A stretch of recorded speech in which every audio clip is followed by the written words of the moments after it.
Doamne, dorul des mă-ntoarce la căsuța cu vâzdoage, în ferestre cu mușcate, să mai găsesc soră, frate.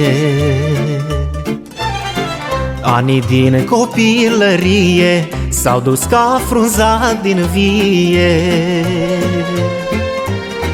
Am plecat cu toți prin lume și-a rămas mama bătrână.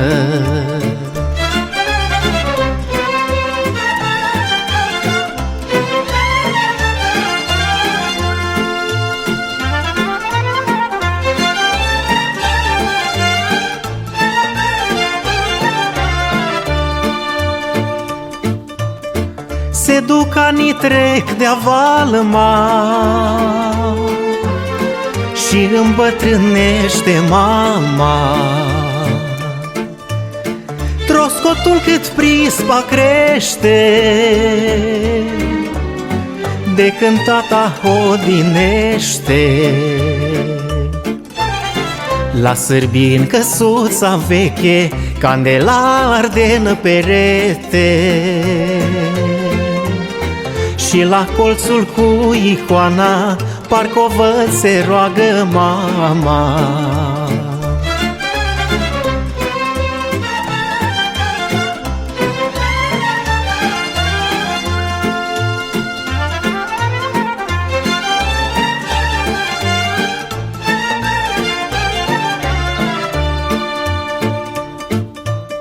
Ea nu vrea zile mai bune, pentru noi se roagă anume. Dumnezeu să ne păzească, de rele să ne ferească. Când eram copii de-o șchioapă, ne păzea de foc, de apă.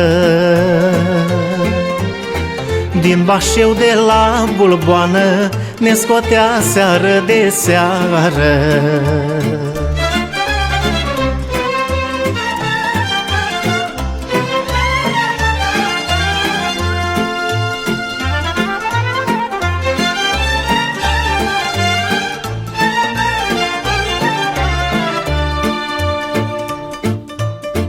Azi când dorul nu-mi dă pace,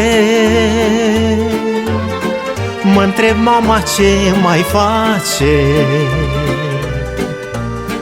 Și fac drum în sârbi la mine, printre dealuri și coline. O găsesc pe prispa afară, așteptând ca să apară un copil din lumea mare să-i aducă alinare.